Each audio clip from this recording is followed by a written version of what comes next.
yenn xale yi rek ak ñi nga xam ne peut-être yëguñu lu xew ci réew mi ñoom ñoo tiitagul ñoom la yëf yi nar a bett suba mais li xew ci réew mi tey ku mu tiitalul doo nit li ma nar a wax tamit ndax dama gis ci weekend bi kii ji bi wax na ko sànq bi mu commencé excuse-moi dama xaw a nag sama sinusite bay xaw a jóg tuuti d'accord donc jibi doon na ko ju ñu sànq mooy wax na ne Diomaye set setal bi li gën a yomb mooy mu set setal maire yi yeeg yooyu gis naa sànq sax laa gis bala ma yéeg pour préparer émission bi ci laa gis ne maire boobu nga xam ne weekend bi yëpp du rek ñun Sénégal ñun ñii àndul ak ñoom ñoo ko ñaawlu mais waa Pastef sax laa gis ne ñoo ci gën a sonn ndax c'est une humiliation Saalu bu leen ma wane Saalu sama sëkkat bu leen ma wane ñoom tamit seen réalisation da ngay waaru je m'excuse un peu oui ça se comprend saa dañuy def noonu sama bu nit di sëkkat wala def daal bu leen ko wane damaa bëri ay noonu te loolu la ñuy capté dafa génn donc da ngeen ko moo tax ma ne ngeen bàyyi wax ji ngeen concentré wu ci liggéey bi ak émission bi ngeen xool waaw c'est vrai mais sànq ba maa ngi waxante ak ñoom parce que il faut qu'il soit concentré xam nga nous faisons une émission en direct donc y a ce qu'on appelle les aléas du direct mais ñoom ñu nekk ci régie bu ñu concentré wu ci ce qui se passe sur le plateau c'est extrêmement grave moo tax ma leen ñaan sànq ba léegi te di leen ko ñaanal ni en direct ngeen concentré wu ci émission bi yéen ñooñu saaliwu ngeen concentré wu ci régie bi te bu nit di def yenn yoo xam ne warul génn ngeen bañ ko génnee donc li ma doon wax mooy gis naa maire yi kii maire Kër Massar bi waaw Bilal Diatta man turam sa jàpp ma ko tellement il est insignifiant gis naa ko ndekete xaw ma kañ la ko def xaw ma démb xaw ma bëgg a démb il a trouvé de bon goût de faire une sortie une conférence de presse vraiment moo tax c'est vraiment dommage heureusement gisuma fa waa Pastef yu bari ñu fa taxaw mu dem taxaw def conférence de presse yow ngay maire fu réew mu toll say administré yi war la xaar ci lu am fulla moo tax j'ai tellement dama yërëm waa Kër Massar parce que xam nga vague en 2022 vague boobu balayé maire yi fi nekkoon yëpp indi fi maire Pastef fii boobu ñooñu li leen soxaloon rek mooy nañu changé mais wax dëgg yàlla aujourd'hui man lu ma leer mooy je pense pas me tromper su ma nee prochaine élection locale yi moo tax ñoom Ousmane Sonko mii bëgg a anticiper élection locale yi je pense que bu gisee situation bi du koy jéem a anticiper ndaxte c'est clair que boo ko anticiper il n'aura pas les mêmes résultats que les législatives ndax tey boo xamulee sa bopp li lay woon sa bopp yurnu yi la maire yu bari ci Sénégalais c'est un peuple tellement patient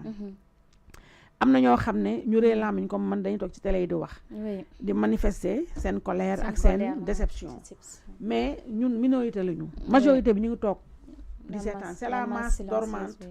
parce que silencieuse mais ce n'est pas une masse anesthésiée les grands électeurs de ce pays là nekkul ñun ñuy toog ci télé yi di wax nekkul ñoom ñu téye plateau yi ak di wër ci presse bi di wax déedéet mooy ñu toog ñi diñu seetaan ñi toog dañuy seetaan nga xam ne li ñuy wax ñoom ñu ngi koy dund seen quotidien la ñu ngi koy dund ñooñu tey ñoo la mën a wax ñan la ñu war a voter ak ñu ñuul voter xam nga tey quand tu vois un maire aussi irresponsable que ce Bilal là ñu jox la Kër Massar xaw ma population bi ñaata la mais je pense que population fait partie des villes les plus peuplées ci Sénégal yow nga am chance su jiite agglomération bu mel noonu dëkk bu mel noonu amuloo dara looy xalaat lu dul dem taxaw ci xoolal ñàkk classe boobu dem taxaw ci grand théâtre sol yëre rappeur mel na parce que moom je pense que Ousmane Sonko moo deful dara Sonko moo tooñ waa Pastef tooñati réew mi parce que sa Bilal laa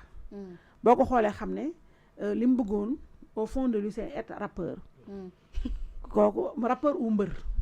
moi je pense que voilà je pense que vraiment c'est xam nga loolu yëpp dafa lay woon jibi état de déliquescence bu Sénégal taxam xam nga tey jii ni Abdou Diouf ni Ablaye Wade encore moins Macky Sall duñu xalaat a jël espèce yu mel noonu de leen investir ba ñu nekk maire dëkk mais xam nga avec Ousmane Sonko rien n'est impossible fii la jël ay artistes raté def leen ay PCA loo xam ne kenn mësu ko imaginer Ousmane Sonko gëmul jàng gëmul valeur diplôme mën nañu wax sax ne ay valeur ak ay vertu c'est pas son premier souci parce que tey quand tu prends ce gars là xoola accoutrement bu débile bu mu sol loo xam ne yow yëre yoo xam ne rappeurs yi sax old school bi sax soltuñ ko mu nekk en représentation c'est-à-dire koo xam ne vraiment benn représentation guignolesque du rappeur d'antan, c'est-à-dire caricature lui-même ce Bilal là lui-même est une caricature de ce que devait être un rappeur. Xoolal tey quand tu vois Ben Dip Doundou Guiss est-ce qu'il porte ce que ce gars-là porte? Non. Quand tu vois tey moom li muy sol nii mooy man sunu grand frère ay ñoom xumaan ay xum pifroise mais loolu lañu daan sol jamono yi ñun bañ daan nekk dëgg collège di leen xool mais c'est ce qu'il portait ay jamono yi Tupac ce gars-là il se croit à l'ère de Tupac jamono c'est-à-dire booy xool yow la rap man avant may nekk journaliste politique culture laa commencé te sama étude littéraire yi à la fac des lettres et sciences humaines de l'université Cheikh Anta Diop sax ci loolu lañu dessiné tey booy dugg ci histoire hip hop dañuy wax ne c'est d'abord la dégaine casquette fille casquette à l'envers xam nga waaw capuche blouson jean triple X xam nga baggy yu nganda yooyu voilà donc tu vas un peu xam nga ay tennis ay affaires yooyu mais ay teg ay quincaillerie yu rëy ay chaîne ay affaires yu mais kooku mais loolu ça c'est dépassé ça c'est xoolal ma lii regarde-moi avec son gros ventre là c'est-à-dire xam nga lii sincèrement c'est une honte ce gars-là qui kan moo sañ a taxaw et puis il a toujours la même casquette les mêmes codes couleurs c'est-à-dire ce gars-là on dirait que c'est-à-dire da nga naan ce gars-là garde-robe yére moo fa ne c'est-à-dire c'est comme un gamin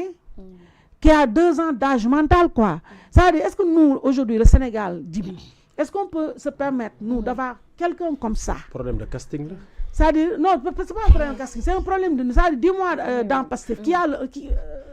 Ousmane nous avait vendu il avait 4000 cadres yoo xam ne ñoom ñoo bind livre solution boobu mais à l'arrivée lan la il s'est rabattu sur le xaw pas boobu Victor le cabinet de voilà tey quand tu vois ce gars-là ak sa dégaine là de vieux rappeur attardé rappeur yoo xam ne jamono c'est pas la peine xam nga kii nekkatul sax ci 80s kii mi ngi ci 60s la nekk quelqu'un qui vit dans la préhistoire c'est-à-dire qui représente vraiment la décadence de la rap c'est-à-dire les premiers balbutiements du rap ce gars-là xool accoutrement moom rek ak yu ñàkk xorom dem taxaw fee xoolal neen muy def ego trip noonu nga xam ne amatul xoolal Bart classe bi mu wane te man après tey laa doo gis ne y avait le ministre de la culture je savais pas xool le ministre de la culture mi ngi fa femme boobu dégg nga moi je suis pas une grande fan de cette femme là qui pour moi aussi représente une catastrophe comme la mère Maté mère Maté bee may mën a jéy mais au moins fii ñoom ñëpp da ngay gis ne ils sont embarrassés quand tu vois Youssou Ndour quand tu vois les sommités de la culture voilà non c'est le cheveu dans la soupe c'est-à-dire les sommités ndak de la culture urbaine de ce pays ñuy célébrer les légendes du hip-hop sénégalais c'est-à-dire benn genre boo xam ne genre musical boo xam ne tellement respecté hors de nos frontières des gens qui ont écrit les lettres de noblesse de cette culture-là urbaine tu vois un hurluberlu comme ça qui débarque dégg nga ak yërëm yi xew yooyu casquette bu veeram bu ki xoolal regarde-moi ça xoolal ma ne taxa naan waa fii maa ko moom yow foo moom yow kër Massar sax moomoo ko ça yow tojoo fenn c'est-à-dire quelqu'un qui est en manque de popularité quelqu'un qui est en quête de buzz quelqu'un qui est tellement ridicule xoolal ma lii tellement ridicule. Xam nga Ousmane Sonko. Il fera sa Non, revanche je sur veux quelque chose. dire, c'est-à-dire Ousmane Sonko a réduit ce pays à néant. C'est-à-dire des zéros qui ne seront jamais des héros. Oui. Il ose propulser les à la tête d'une localité Oui. aussi magnifique, aussi merveilleuse que Keur Massar. Nga xam ne bu ñu fàttee ne Abdoulaye Wade moo ko érigé Oui. en commune. mu nekk commune boo xam ne ay kilifa fa dëkk. Oui, avec foofu boo duggee Keur Massar man dem naa fa am naa sama xarit du fa dëkk. mais Keur Massar amul daaw lu ma envier Almadies. oui. cadre yu bëri xoolal cadre yu bëri fii Sénégal fa lañ dëkk. Fa lañ dëkk, oui, oui. mais xoolal cadre yu am niveau yooyu kan mooy seen maire ce gars-là mooy seen maire. et puis il fait il est tellement arrogant tellement imbu de sa personne ça il raconte tellement il débute tellement de conneries. ma dégg ma oui dégg nga ñu ñëw di shout up et puis mais langage bi écurie c'est-à-dire tellement dafa bëgg a bokk tellement dafa ñu bëgg a forcer c'est-à-dire moom ce gars-là il se croit tellement il se prend tellement au sérieux en tant que rappeur alors que moom bu nekkoon rappeur mais moo nekkoon moo waroon nekk degré zéro du rap. C'est-à-dire une honte. Ça, ce gars-là, c'est une honte comme maire. C'est une honte que tey ñun nañuy jiite ay zéro yu mel nii. C'est-à-dire c'est ñii tey lii moo tax ñun ñu agsi fii tey fi ñu agsi. Voilà. C'est-à-dire tey dara taxu ñu agsi fi ñu am mais mooy Ousmane Sonko ne met pas les hommes qu'il faut À la place qu'il à faut. la place qu'il faut. mais moom, C'est-à-dire li clientélisme. mu- C'est-à-dire Ousmane Sonko dafa sa clientélisme politique mais abaissement de ce qui fait notre force. C'est-à-dire man non je te jure Djibi moi week-end bi yëpp c'est vrai je suis pas super en forme mais quand je regarde tey ce qui est devenu ce beau pays là tey ba ma rombee ñu yónnee ma après parce que ce week-end là j'étais pas sur mon WhatsApp Oui. ba ma gisee gars yi li ñu ma yónnee vidéo gars bi dégg nga mu nekk fa di wax ay wax ñàkk fay nee daf ñuy tontu man ak Bart ak Mollah Morgun vraiment di wax ay waxu dof xam nga kooku mais je te dis moi dama ne voilà ce gars là un gros nul qui sert à rien du tout kii man je me demande est-ce que mën na bind turam est-ce que Bonne question. xam nga kii est-ce que mën na bind turam Bonne est-ce que question. simplement ce gars là mën na bind turam Jar na def c'est-à-dire quelqu'un koo xam ne non honnêtement moi je te jure man dama naan tout le temps man ñëpp matuñu ma kilifa ñëpp matuñu ma référence mais c'est quand même une honte aujourd'hui que qu'on nous impose une plaie comme ça ne kii c'est un maire et puis par contre je suis contente de voir que ñi mu bokkal parti Oui. te gis naa sama leen clash naan waaw da ngeen ñu war a soutenir mais kan mooy soutenir mais kan mooy soutenir ku ridiculer nii kan mooy soutenir koo xam ne yow tu te complais dans l'auto-humiliation ça ce gars-là il s'humilie lui-même il humilie Pastef il humilie le Sénégal il humilie la population de Keur Massar c'est pas kii xool nu mu ñàkkee fayda xool ni mu wayadi waaw xoolal mi ngi ñàkk fayda mi ngi wayadi mi ngi ridicule xam nga ma la wax après il se tape une conférence de presse pour débuter des âneries xam nga di wax ay waxu dof yoo xam ne yow da nga def conférence de presse au lieu kon nga wax lu am fulla lu am fayda déjà man su ma nekkoon mooy la wane ne Pastef aujourd'hui c'est un navire qui prend l'eau ndaxte kii normalement tey mais ñoom Ousmane Sonko ñoo ko waroon a woo na ko mais toi mais ferme-la parce que kii il est plus utile dans le silence kii c'est quelqu'un qui doit fermer sa bouche et je suis gentil si j'étais vulgaire dinaa ko waxee neneen mais je te dis ce gars-là c'est quelqu'un qui rendrait service à la nation tout simplement en la bouclant c'est quelqu'un qui doit la boucler et c'est quelqu'un aussi qui doit se prendre un coach mais personnel mu xam lu muy soloo mu xam ne rappeur bi mu bëgg a incarner façon rappeur bii kooku avant ma naissance la avant man may juddu la façon rappeur bi muy sol di exister ay shout up loolu ça on a kenn waxatul yooyu les gens ne sont plus dans ces conneries là à 2 balles les gens ne sont plus dans ça aujourd'hui moo tax xoolal tu vois les ngaaka blindés ñu jox ko ay leçons xoolal les ngaaka parce que il croit que pour être rappeur il faut nga ñëw xam nga di bondé di sotti takk ay casquettes yu ñàkk xorom casquettes yu vulgaires ay casquettes vert fluo xam nga takk ay chaînettes sol ay dàll yoo xam ne 100 francs lay jar xam nga ak sa biir bu nga xam ne muy boy alors qu'il a 100 ans ce gars là xam nga dara gën a ridicule que mais un vieux qui se prend pour un gars. vers menthe la du non vers je te fluo. jure mais kii vers fluo la def ça je te dis et xam nga ñàkk fayda weesuwul mais ngay dàgg sante ku mel na man xam nga man kenn dénku ma dara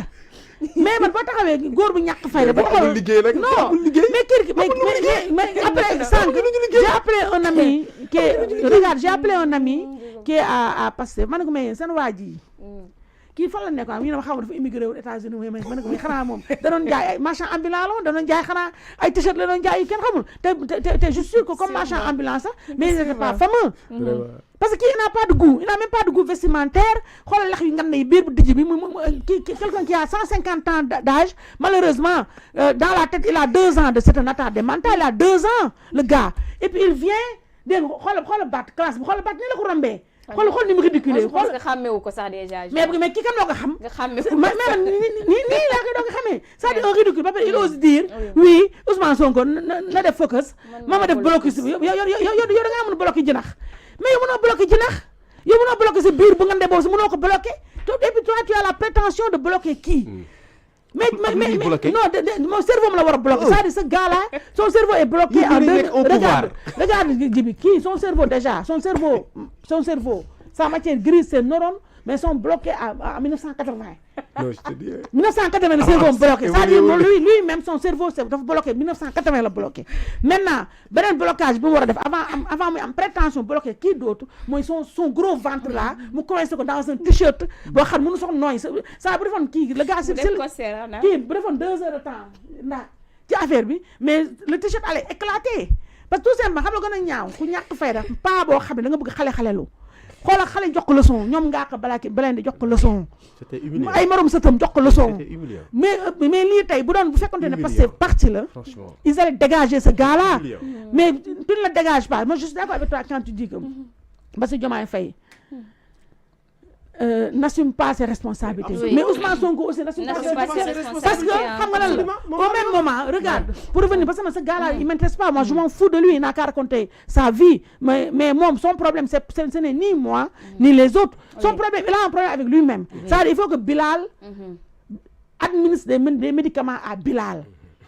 Il faut que Bilal... soigne Bilal. Non, il faut que Bilal soigne Bilal. Non, Bilal, il a un problème. Ça dit, Bilal, non, regarde, sérieux. Non, Bilal, il faut qu'il soigne Bilal. Le gars, il n'a pas pris ses médicaments parce que tout simplement, son autre mois est en congé. Le gars, il a un problème, hein. Ça, il a un problème. Donc, xam nga ku ñàkk fayda comme nii moo lay wan ça dit voilà les gens de Pastef. Ça dit voilà ñun Ousmane Sonko à quoi voilà Ousmane Sonko à côté et te xoolal pendant que ce gars-là était en plein délire le pauvre Bilal là. Pendant qu'il était en plein délire Ousmane Sonko lui était occupé à quoi toog fee Louga toog ci benn salon dajale jakarta maanaam yu Louga yi nekk fa encore jël baat bu gën a sedd baat bu gën a sellu oui waaw réew mi dafa metti waaw baatu dóor bi muy dóor Sénégal yi boobu baat lay jël lewetal kanam gi ba kanam gi lewet dégg nga daay toog waaw dégg nga réew mi dafa metti ñi fi nekkoon ñoo yàq réew mi ah dëkk bi kees amatul dara te sa biir baa ngi ne fàcc ci kanam kees amatul dara ñaat nit nga yóbbu fële kees c'est-à-dire un discours tellement rayé un discours tellement usité mais quelque chose boo xam ne c'est-à-dire ces gens là man xaw ma kañ lañu gëm ne Macky Sall nekkatu fi ñoo fi ne kañ lañu gëm ne ñoom kañ la ñuy xam c'est pas changer de discours mais kii ñu xam la réalité c'est-à-dire c'est eux qui ont mis ce pays en ruine et quand je dis eux lui en premier tout ce qui arrive là mooy moom Ousmane Sonko moo taxaw dajale diri son équipe toog jàkkaarloog àddina ne le Sénégal est un pays faussaire parce que nous avons falsifié les chiffres gis nga déclaration Ousmane Sonko boobu moo tëj robinet yëpp. Ça nous a fait très mal. Non, ça nous a fait très mal, ça nous a plongé dans l'abîme. C'est-à-dire aujourd'hui Ousmane Sonko bu fekkoonte ne Bassirou Diomaye Faye président bi mu doon dëggu na ci moom mu dëggal ko bu démissionné wul dafa war a dàq Ousmane Sonko mais malheureusement Bassirou Diomaye règne Ousmane Sonko dirige. Nous avons 2 gars à la tête de ce pays là ñoo xam ne xamuñu luy responsabilité ba mun ko assumer c'est-à-dire tey kanam la jëm tey xam nga Ousmane Sonko bu taxawee ñoom ñëpp même discours la ñu am discours boobu mu def la veille ci le président de l'Assemblée nationale qui pense être dans l'antichambre de la présidence de la République c'est-à-dire El Malick Ndiaye waxoon naa fii bañ ko nommé ne élément très très dangereux El Malick Ndiaye dina bett Ousmane Sonko in fine dina bett Bassirou Diomaye Faye waaye du bett ñu mel ne man parce que Ousmane Sonko El Malick Ndiaye est le contraire de Ousmane Sonko et le contraire de Diomaye c'est-à-dire il n'a pas leur défaut et ñee comme amuñu ay qualité Ousmane Sonko benn qualité dong la am mooy soapman la mun na bu taxawee boobu micro bu tàqee caméra tàq am na discours boo xam ne nii qui parle et qui fait tilt chez les esprits faibles mais l'autre là El Malick Ndiaye est fait d'un autre bois El Malick Ndiaye c'est un pur politicien extrêmement ambitieux boo xam na ne moom El Malick te li may wax saa damaa bëgg ngeen dagg ko El Malick Ndiaye il sait pertinemment lui que seen projet Pastef moom c'est fini non Pastef c'est clairement fini c'est-à-dire Pastef amul perspective d'avenir ñoom nañ ñaan yàlla déjà nañ ñaan yàlla seen mandat bi jeex ci jàmm nañ ñaan yàlla ñu àgg 2029 ci jàmm nañ ñaan yàlla 2029 rek ñoom ñu àgg ci jàmm ak salaam waaye ñoom ñi gën a averti ci ñoom xam nañ ne mandat bi ñoom ni ma waxee ne yàgg naa wax loolu ko fi wax ci mën nga ko déggee nee naa ne ñoom ces deux là ñoo fi inauguré l'ère des inédits et des premières fois c'est la première fois que nous avons un président aussi jeune que Bassirou Diomaye Faye ce n'est pas la première fois que nous avons un jeune premier ministre nañu remonté ci Abdou Diouf kañ lay nag ba muy nekk premier ministre il avait quel âge ce n'est pas inédit ce qui est inédit mooy la première fois ñu am un président de la République aussi jeune malheureusement c'est un jeune en âge et on espérait que au moins point de vue cérébral ak yooyu les idées la vision l'envie stratégie de politique qu'il ait quand même cette maturité là dont on a en droit d'attendre d'un président de la République Macron c'était un jeune président de la République ba mu ñëwee à France jooyuñu ñun nag ñu ngi jooy te xam naa ne malheureusement ñii bu ñu fi jàllee benn jeune dootu amati chance accéder fu ñu accéder parce que ils sont incompétents complètement nuls et complètement irresponsables les deux se valent il y en a pas un qui est mieux que l'autre moi je suis déçue de Diomaye parce que honnêtement je suis tellement déçue de Diomaye tellement parce que Diomaye li ma ko gën a merewee rek mooy le fait qu'il soit incapable de s'assumer c'est-à-dire Diomaye mooy nar a nekk président boo xam ne dina fi nekk ba jóge fi sénégalais yi les jeunes pacifiens aussi mais ndaag ku ñemewul Ousmane Sonko mais na nga ñemewee booy mais loolu tax booy yi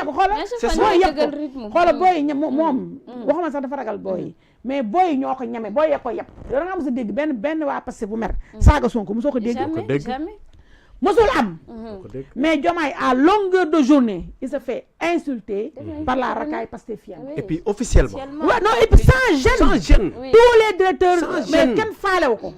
mais Diomaye moom ñi fi mu bokk waa parce que faalewuñu ko comment ñun ñu war a ko faale ñu mais Diomaye est plus respecté par ñun que par son propre parti mais loolu nag man je suis arrivée à la conclusion Djibi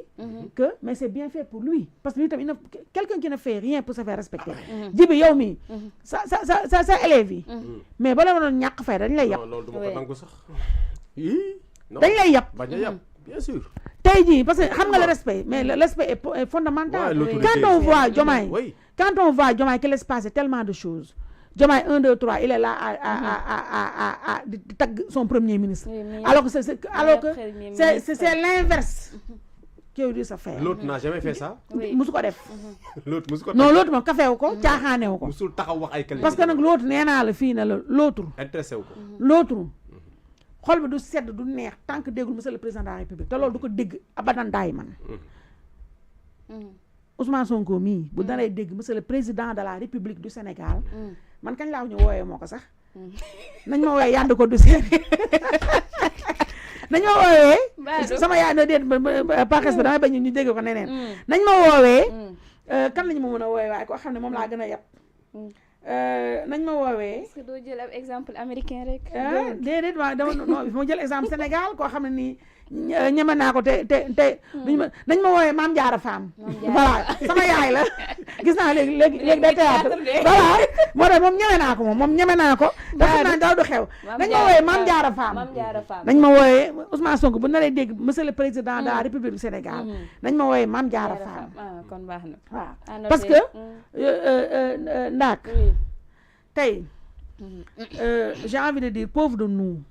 moo tax ma ni ce n'est pas c'est vrai ça prête à rire mais ce n'est pas rigolo parce que xamoon na c'est pas rigolo tey buñu nee ba nga xam ne nii tey sunu soi-disant premier ministre et vrai président de la République qui est incapable de trouver une solution à quoi que ce soit koo xam ne qui est toujours dans les lamentations dans le yàqderisme qui vit dans le passé Macky Sall yow topp nga Macky Sall 10 ans durant Macky Sall génn réew bi jox la lépp ba tey yaa ngi continuer Macky Sall 10 mois après puusoo paasoo Macky Sall mais ñi kañ lañuy gëm ne wala boog mais s'ils ont la nostalgie de Macky Sall mais non qu'à le faire revenir yor tous les pouvoirs non xaaral c'est-à-dire non aujourd'hui Djibi je pense que Macky Sall non ce n'est pas xam nga ce qui est moins grave c'est pas le fait qu'il ait de mon point de vue tous les pouvoirs parce que moom ba Bassirou Diomaye Faye toogee jox ko lépp ci la nekk déjà le Dieu tout puissant sur terre pour ñun au Sénégal donc tey le problème mooy bu fekkoon ne dafa téye pouvoir yi te mën kenn du wax mais mënul Ousmane Sonko mënul mokkalul maîtriser wul ba pare bëgg ñoo rey ak ay wax Ousmane Sonko ni toppkatu kaa la moo tax Sénégal du matin au soir les gens ne font que topp kaa fii tey bu ñu doon topp kaa tey suñu vie yaa ngi naaw di tëb di dem ndax premier ministre bu ñu am ci kaa lay dox toppkatu kaa la. moo inauguré live TikTok. mais live ba tey mi ngi live fi ñu toll nii à tout moment mën na génn rëkkal la live kii ndax ne sois pas surprise xëy na suba nekk capable ñëw live la c'est-à-dire quelqu'un koo xam ne ay discours kër toog a jakatamee ni waaw dégg nga Macky Sall moo kii dëkk bi yoruñu fi naan mais Macky Sall n'est plus là vraiment arrêtez de nous tympaniser avec Macky Sall c'est-à-dire vous êtes incapable de trouver des solutions mais ayez le courage de dire que mënu leen xamu leen tey buñu demee ba ANESER mii te c'est parce que moi je salue communiqué note de service bu mu def gars yi génneel ko je salue ça parce que au moins c'est courageux au moins c'est courageux tey jii départ volontaire bi mu woote mais moom moo ko fësal nii gars yi seppate ko yónnee ko mais entreprise Sénégal yu bari defuñu note de service de mais ñi ngi woon benn par benn di woo seen nit di ko def parce que pays en ruine bu Ousmane Sonko doon wax làmmiñam nag moo ñu jik moo tax dëkk bi nekk en ruine te su ma nee jik nag comprenez le contraire moo tax ñu ni booy gan-ganlu lu baax ba mu taxawee ne Sénégal pays en ruine bés bu yàlla sàkk yàlla na ko waaw kay Sonko dëkk bi dafa nekk en ruine gën ñu plonger dans l'abîme te kenn yóbbu ñu dul ñoom ñoo xam ne nii amuñu link amuñu carnet d'adresse mënuñu lever benn fonds chaque mois ñu leb pour fay salaire jibi yow mii di fonctionnaire taxaw di xaar ce n'est pas sûr que dans 2 mois nga jot sa salaire ndax dëkk ci leb te amatoo loo fay te bor du am rakk loolu olof fa ko wax dëkk boo xam ne nii tey yow tëj nga arrêté nga BTP le foncier mi nga xam ne mooy dundal réew bokk na ci levier bu gën a am solo jibi ci liy suqali économie Ouais, génératrice de nga arrêté ko Oui. benn ngoog Mm. port bee ñu jël DG Nervi na ko fa ràcc kooku du matin au soir mi ngi ci réseaux sociaux yi Diouf Mbodja. Mm. Facebook. Facebook posté daa gëj a poste. dagg sant dina ko jël posté coolee bari ci moom gisoo beneen DG ba xaroon DG mbedd moom ba mu génnee song kii song waa song Sonko ne référence am mooy yaayam ba gars yi chifaye ko ci internet ba ca la def yëpp fi sa papa mer dafa mel dafa il boude fi mu ne nii il boude dans son bureau mais au moins il nous a épargné de ces postes ridicules capable na comme wax naa ko ni bu subaa mu génnaat kokkali waat bind ndax xam nga ñoom ils sont dans les réseaux sociaux ñii ay DG dàgg sante la ñu am DG yàq der DG tontu DG xaxar loolu nag fu ñu ko jëlee seen papa mu sell mi mooy le premier xaxarkat en chef du wan na baat mu sell mi xeebul benn tontu xeebu ko moo tax ma ne ndax bu ko dégg bu la déggee léegi bu subaa dina la laayval rusu ko ragalu la laayval kenn il n'en a rien à cirer le mu sell mi laa donc tey DG bii lu mu def mais ñëpp fa lañ jëm te gis nga nag waa ANASET gaawantu leen pendant que des temps ndax bu yàgg dootuñu mën a proposer départ négocier ndax amatuñu xaalis waaw fi ñu doon c'est le sauve-qui-peut économique le pays est à sec Absolument. jamono jooju benn projet la ñu am mooy tëj nit ñi emprisonné nga emprisonné ba emprisonné sa njariñ les investisseurs multimilliardaires yi ñu jël tëj leen ñoo xam ne ñoo yor réew mi nga tëj tous les jours benn projet ngeen am annoncé ne kii mandat d'arrêt pour X nañ tëj kee nañu emprisonné X nañu lever immunité waaw parlementaire. nañu lever immunité fi ñu toll cinq prochain wala au plus tard cinq prochain di nga dégg ñu rëkkal man sax ñi ñu wax nii sama yoon nekku si Amadou Ba buñ ko su ma sañoon ñu lever ko suba ndax Amadou Ba la au moins pour une fois mu jël courage am à deux mains Amadou Ba kenn doo dégg ku xeexal Amadou Ba wala ku regretter li ko daal ndax Amadou Ba xeexalu kenn boppam la xeexal nekk fi di layami di matt di ëf di signaler gauche jàdd droite dégg nga bu guddee mu rouge bu bëccëgee mu noir dégg nga di layam ak ñoom ne chaque jour ma ne man Amadou Ba man bëgg naa xam lu tax ñoom Ousmane Sonko yàpp ko surtout Ousmane Sonko yàpp ko ñeme ko te du riposter te na bu ñu waxante dëgg rek fii ku ñu fi lever sa scandale bu ñu fi yëkkati te bëgg mu leer dong war ñu see génnal Amadou Ba ministre des finances ñu deen waay premier ministre te waxoon naa ko fii ci jamono campagne législative yi ndax moo yàq unité opposition bi moo ko yàq ndax ñemewul ñii booy yi mi ngi sóoraale booy yi bañ booy yi dugal ko prison nangu ay milliards am te xamul ne ñii moom lañu gën a ñeme ku ne ndax xam nañ ne Amadou Ba du xeexkat day tayle xeex tayle combat keroog ba ñuy lever mandat ba ñuy lever immunité Farba Ngom ma nga ne ràcc toog absteniru te abstention boobu en réalité wii la voté ndax am na yenn yoo xam ne nii jibi quand tu t'abstiens c'est comme dafa équivalent ak oui Mais absolument. tey Face à l'injustice. waaw ba pare Amadou Ba képp ku mu àndal yaa ngi ci ay jafe-jafe faalew la Lat Diop a ngi nii premier et seul DG boo xam ne moo ko jàppale woon ba ko kenn ñemewu lay jàppale procédure Lat Diop yëpp dafa damuloo temps yooyu ma ngi neexal booy pour bañ booy yi mere ko mu saraxe Lat Diop défendre Lat Diop te Lat Diop nag su ma déggaloon ba muy ànd ak la Amadou Ba laa ko ne grand kii jaruta àndal mënul nitam il ne pense qu'à sa pomme du xeexkat bu tàngee mu daw seetaan la topp xolam rek ak fugam ndeysaan ànd ak topp ko Papa Lat fii la gaañu maa toog fii rayanteeg moom ba ma ko waxee la lendemain la daw dem seeti ji safee fa sax Lat a ngi prison musu ko seeti tegu fa tànk loolu yabal ay mbay peex ak ñooñu temps yee passé lay doog a demaat ba coow li bare mu doog a dem seeti ji ko diggoon lat ne dina ko dugal ci liste député yi rocc ko ca Madiambal Diagne ngi nii fii la fi am ay démêlés judiciaire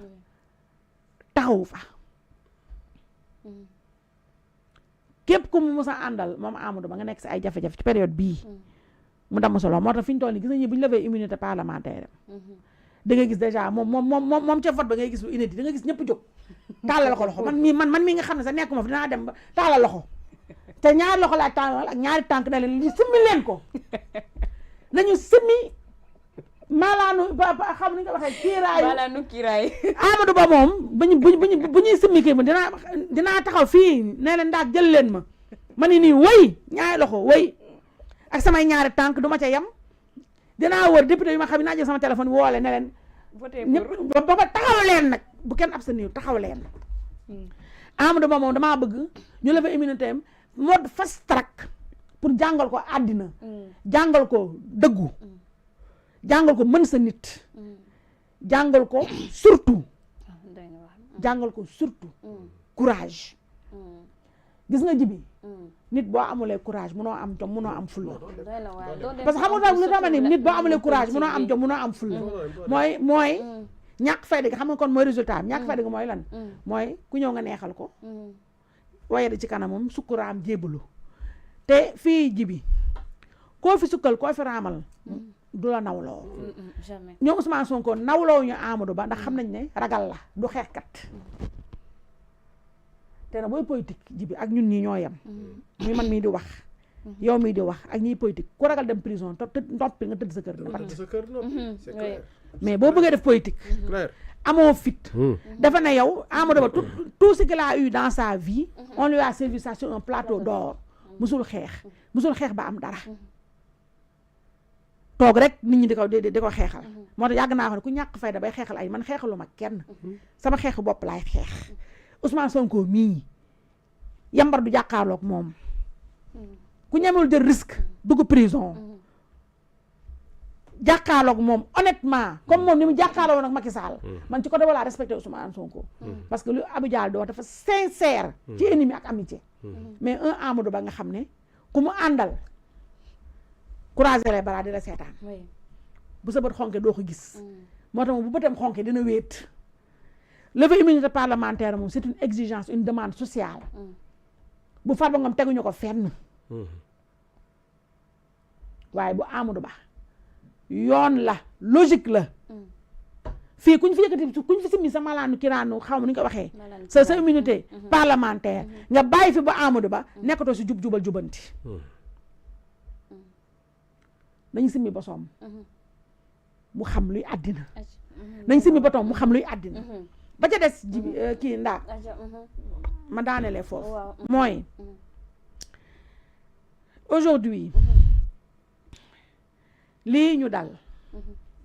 Sénégalais rek laay interpellé mooy ngeen jàkkaarloog ñii ngeen fi teg ñun ci 46% yi lañ bokk. waaw ñun de bokkuñu ci. ñun bokkuñu ci ñun nañu ci keccet. yéen a xool kanamu jomaay bii. waaw dëgg yàlla. Ousmane Sonko nekk ci gannaawam. takk kasketam dëggal ko nii. te Ousmane Sonko xam nga takk kasket nii rek da koy yóbbu ne droite la koy yóbbu. beneen côté waaw di jaay gangsta. ngeen votal leen ñoom ñaar. jël seen réew mu doon Sénégal ngeen dénk leen ko ñu créé leen ay Bilal Diatta. créé ay DG Nervi ay DG Med mu jéegi nag tant gis naa nga xam naa mooy sa deuxième sujet ma bàyyi ki dugg mu daal di ñëw daal di ne un président et un premier ministre qui passe tout le temps à jooy jàmbat oui Donald Trump arrêté na programme bi mu dessiné woon Sénégal 316 milliards yoo xamante ne nii naan loolu yëpp na pour préparer suba yéen ñii fonctionnaire yi ñun ma suñu yoon nekk si ne affaire bi États-Unis la jógee États-Unis la jógee léegi nag fi ñu toll nii moom xam naa dina bàyyi Macky Sall bàyyi na fee Macky léegi nag Trump la jëm ci Trump waaw la fi mu jëm nii bàyyi ko Trump non bàyyi xoolal gis nga naag xaar ma daaneel bàyyi ko Trump xam nga song na fi France ba ci démb oui song na fi Macron ba mu sonnee Macron ba mu songee Macron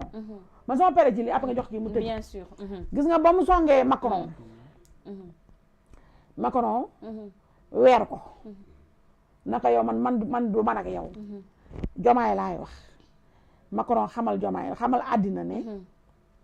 lii ñun lu ñu waxtaanee la ñun ñoo ko décidé ñun waa France déggoo ci chef d'état africain yi ba ne leen ñoom nañ leen bàyyi ñoom ñu am primauté ci annonce bi et puis on va le faire progressivement déggoo Jomaay weddi ko de patt la def Jomaay mais ndaxte xam nga kee mun na Sénégal gii mun na fi ngam na lu jaay président de la République fii Sénégal la yem waaye ñee président yi duñu ay nawleen te dañu am seede sax nag te dañu am seede am voilà koy wax Diomaye daa am seede voilà léegi nag bii song na France tey gis nga presse bi ñu ngi wax ne oui français yi ñu ngi rocceeku ndànk ndànk di ko jamono jooju Oui. yow déjà France bu rocceekoo ñun déjà ñun Sénégal ñun ñi ngi à la merci des djihadistes des voyous des bandits de la sous-région ñu daw dugg si fii ñun déjà Sénégal fi gis nga si série de braquage yi xew Oui. na nit ñi amuñu bu ñu def bii comme li doon defuñu bii léegi nag ko amuñu bii amuñu bële bande de malfaiteurs yu nekk fi ak ñu nekk ci biir Sénégal xam ne ñoo xiif mar ñu ngi wër di sàcc en plein jour boole ko ak nag ni Sénégal mu nga ubbeekoo nag ne sàcc yi allez venez je suis là allons foofu déjà yow lépp nag ci làmmiñu usu lépp làmmiñu usu bu rëy bii moo ñu indil tous ces malheurs là moo ñu ko indi ci làmmiñam bu rëy cumulé ndaxte ba du mën lépp te attanoo dara ba du mën mais lépp d'ailleurs tey mu ngi ci doon wax sax ci le cas Donald Trump nañ ci dugg rek tey rek dajale na ay quelques personnes di ci wax moom laa déggoo ma yàlla yëpp jooytu ak mais fi mu dal nag moo nara fi ñu toll nii kii dafa nar a indi bombe nucléaire la fi nar a indi xam nga déjà jéebaane nañu ci les djihadistes yi ci mbedd mi France moom ma ngay retiré France ba retiré woo xam nga ne Ousmane Sonko mi du moo ñu mën a protéger contre fële mais Trump nag la Trump de xam nga newoon naa keroog fii ne Macron géwal tubaab la dafa ngéwale ci tubaab Macron ah bon non Macron dafa ngéwale ci tubaab ba pare xam nga Macron sawaru ci ay Ousmane Sonko te mu sell mi moo bëri ay petits noms yu garaaw yoo xam ne nii moom moo am ay petits noms comme man moom il ne compte pas mais am ay grands noms noonu yoo xamante ne nii xam nañ ne ce gars-là ñëwul pour defar dafa ñëw pour yàq c'est un yàqeur que les Sénégalais ont mis à la tête de leur pays un yàqeur ak quelqu'un et un seetaankat parce que Diomaye Faye c'est un seetaaneur un téléspectateur kële di agitateur yàqeur moo tax Macron yónnee ko ay missile France la toll yónnee ko ay missile mu ne ko tepp dal mais kii nag mu laal Ousmane Sonko dimbali ñu ci Trump xam ne Trump laa la wax Canada yi Canadien yaa ngay jooy xoolal xoolal ci salaamaaleykum maaleykum salaam gis nga Ousmane Sonko fii laa jeexalee man ma paree ci wax ja gis nga Ousmane Sonko mii bu Bassirou Diomaye Faye takkulee fitam bii c'est le faux man parce que man mun naa ko jox sax ay vitamine mun naan pour jàkkaarloo si ndax xam naa ma fit gi ma am pour janoog mu sell mi parce que amul boobu fit parce que ñëw ma may ko sama fit bii man mun naa ko ci dagal compal ko ci tuuti jox ko ci fit mu jàkkaarloo ko Ousmane Sonko ne ko téye sa làmmiñ ci tërëm gis nga tërëm fee lay toll yoonam nekk si bomba la ñuy sànni fii ñu ñu sa quelque temps dinañu gën a ndaxte trop tàng bi ñu Ousmane Sonko di dina dugal ñu ñooy nga fekk ñu wutu ko jël bombe ba xoolal bombe gis nga fi ñu toll nii ba pare américain yi ñoo garaaw xam nga renseignement français lu xew fii dans 30 bi ñuy yëg ko mais américain yi nekk fii seconde Ousmane gis nga la may mayee démb gis nga assaut bi mu def démb ca Trump saccagé Trump démb àgg na ci Trump doo ngeex ndànk Trump nag kii Trump du Biden Trump du Obama Trump la ñoom ba muy doog a ñëw gis naa seen capitaine mannequin bi capitaine Touré mannequin bi naan Trump c'est le Sonko des États-Unis Trump dina leen wax xam nga loolu déjà insulté ci Sonko waaw non loolu déjà sax loolu ndax non dafa ne non moom seen capitaine mannequin boobu dafa bëgg a wax ne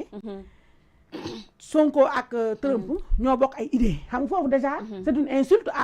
à Sonko et pour notre pays ñun mais Ousmane Sonko de grâce yàq nga réew ba pare en 9 mois ñun ñi ngi vivoté ñi ngi jéem a noyantu tuuti mais boo ñu duggee ci guerre Trump fee lay toll base américaine yi fii la naan sifaay leen ma Sonko ci minute ñu sifaay ko waaye malheureusement du ñem ci sifaay ñun ñi ñëpp lañu la Sonko mii Sonko wata boo bëggee xam Amérique da ngay laaj président Cuba ba ko doon fonto ñu fekk biir palais nekk coppet dëkk ba kenn yégul taxañ yow ba mu dëgër yóbbu États-Unis tëj ko fa atte ko fa tëj ko fa ba seen xol sedd te loolu xew na ci mais yow déjà mais Djibi dama la ne biir États-Unis lañ ko fekk nañ def très attention ci Amérique xam nga li gën a garaaw mooy xam nga ñàkk culture étatique weesuwul def très attention voilà Trump gis nga kii benn boucher lay xoolal benn sàkk mi lay def ay ko rek kii gis nga voilà Panama la gis nga usu na bàyyi xam nga dafa tàmm noggatu ay paa Panama la xoolal dafa tàmm noggatu ay paa ay Macky Sall ay Amadou Ba mais kii nga xam ne sexagénaire la kii bandi cerveau la Trump kii fee lay toll massacre Sénégal ci seconde te xam nga Ousmane ragal la kii bi ñuy massacre fii xoolal day daw waxkat day daw xam nga fan lay jël xam na avion présidentiel lay buuxanteeg moo jamaay day daw ba noog réew mi ba noog kii bu duggee ci kii na génn ci ay waxu kii moom ñun Sénégal kenn yàqal ñu lu làmb ñu Ousmane Sonko moo ñu yàqal moo ñu yàqal boo xam ne nii mënu ko régler Ousmane Sonko amul link maa ko ëpp link man mii amul link amul carnet d'adresse xaritoo woo kenn duggantewul ak kenn ba pare kenn sawaru ci ay mbiram c'est un mauvais agent marketing alors que le premier ministre par essence c'est un agent commercial de son pays kii nag amul link amul carnet d'adresse xamul c'est-à-dire mu xam nga mun toog fii di live c'est un liveur on a mis à la tête de ce pays un liveur un youtubeur le tiktoker lañ jël teg ko ci primature ba mu toog fa di zembere ak di zële zembareem yooyu naka yemale fii Sénégal mais dama ne ñu woy Djibi acca ñu woy balaa Aref nañ ñëwaat ci yow ci dernier point bi benn zembareem maan lañ teg fii zembareem yooyu nag naka yemale ci pa Sénégal ay Amadou Ba mais Trump mii yàqal nañu Macron bu ñoo yàqal Trump nekk fi di jooy rek di jooy te moom lu gën a simple li ma waroon def mooy na arrêté cortège am boobu na wàññi train de vie bii loolu rek la kese baax na acca Djibi Ousmane Sonko muy daal di xamle